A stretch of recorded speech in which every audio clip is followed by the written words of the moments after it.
ನಿಮಗೆ ಗೊತ್ತಿದೆ, ಸಾಮಾನ್ಯವಾಗಿ ವೈದ್ಯರ ಸಲಹೆ ಇಲ್ಲದೆ ಅಂದರೆ ಪ್ರಿಸ್ಕ್ರಿಪ್ಷನ್ ಇಲ್ಲದೆ ಯಾವುದೇ ಔಷಧಿ ಮಾರಾಟ ಮಾಡಬಾರ್ದು.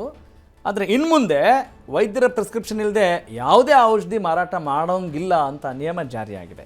ಎಸ್, ಕೇಂದ್ರ ಸರ್ಕಾರ ಔಷಧ ಮಾರಾಟ ನಿಯಮಗಳಲ್ಲಿ ಸ್ವಲ್ಪ ಒಂದಿಷ್ಟು ಬದಲಾವಣೆ ತಂದಿದೆ.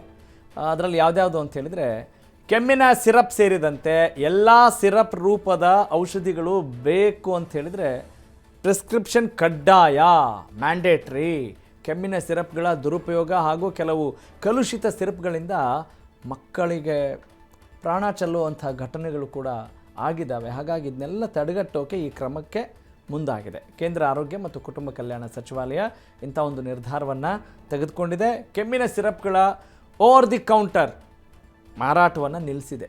ಹೀಗಾಗಿ ಇನ್ನು ಮುಂದೆ ಕೆಮ್ಮಿನ ಸಿರಪ್ ಖರೀದಿಸೋಕೆ ವೈದ್ಯರ ಪ್ರಿಸ್ಕ್ರಿಪ್ಷನ್ ಕಡ್ಡಾಯ ಆಗಲಿದೆ.